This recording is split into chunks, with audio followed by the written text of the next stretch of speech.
Hello and welcome. I'm Mr. Hogan, and today we are going to be discussing collaborative learning. This is a fun topic that gets everybody involved. Let's get started. We should start with some definitions, so as we are going through the video, you will not get lost. This may seem like a lot, but I know you can do it. First, let's start with the word collaborate. Collaborate means to work jointly on an activity, especially to produce or create something. Our next term, collaborative learning, refers to an instruction method in which learners at various performance levels work together in small groups toward a common goal. Lastly, we have a learning community.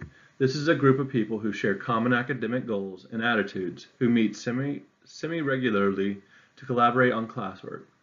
All of these definitions are used when discussing collaborative learning. Collaborative learning is so great for our students and our classrooms. I want to tell you all the reasons it can be so useful. First, increased learning helps all of our students get involved. No longer is one student doing all of the work, or are we standing at the front of the room while students sit and listen. This increased participation gets everyone active. Next, our goal should always be to reach our students. With collaborative learning, our students will be more involved with the content, letting them gain more understanding with each concept that is covered. As we all know, communication is a valuable skill that our students struggle with at times.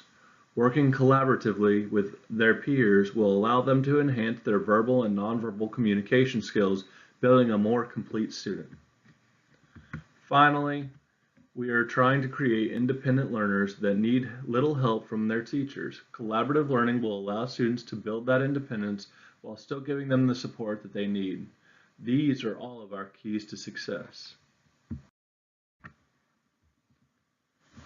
So I'm sure by now you are all asking, how do I set this up in my own classroom? The answer is there are a few simple things that will give you the maximum amount of output. To begin, you must pick the content that you want to use in this scenario.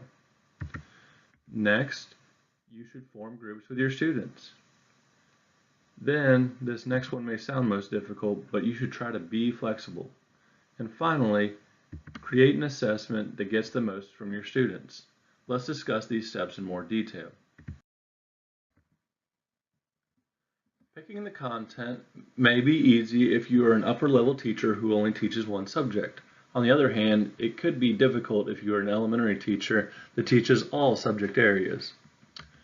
ELA allows for lots of opportunities to integrate collaboration, especially when you're teaching skills like summarization or inferences. Students can read an assigned piece and discuss with their neighbors. Math allows for students to help each other on difficult multi-step problems. These problems will need someone else to check and give feedback. This is the perfect opportunity to form a collaborative group. Next, science naturally fits this structure. Science labs are usually completed by lab groups. The key is to make sure everyone has a task and that everyone is participating in the experiment. Finally, social studies has many topics that allow students to reflect, share, and build projects. These moments must not be overlooked when trying to put collaborative learning in place. Next, we need to form groups. For us teachers, forming groups is the #1 thing that can make a big difference when working collaboratively. First, teachers should make heterogeneous groups. Unlike the picture here, where everyone in the group is on the same level, it is important to mix high and low students in order to provide them the opportunity to learn from their peers. Next, it is important that teachers know their students. Getting to know your students allows you to mesh learning styles and personalities to create groups that will work perfectly as a team. Finally, group size should be taken into consideration. We need small groups for certain situations and larger groups for other situations. Now we'll move on to our most difficult topic. I know that being flexible is easier said than done for most of us, but it is important to go with the flow when working with collaborative groups. Do not panic. There will always be something to go wrong with a perfect plan. No need worrying over it, just continue to roll along. You can always try to plan for these struggles and help students. Also, make notes off of previous lessons where you can improve the next time around. If the lesson ends up going off course, don't worry, it can be okay.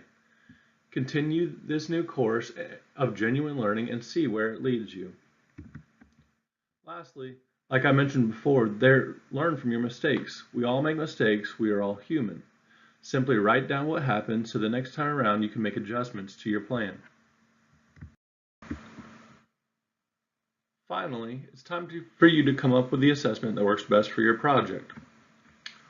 Would a summative or formative be more appropriate? Should students all have different types of work that they turn in? These are things to think out when creating the type of assessment you want.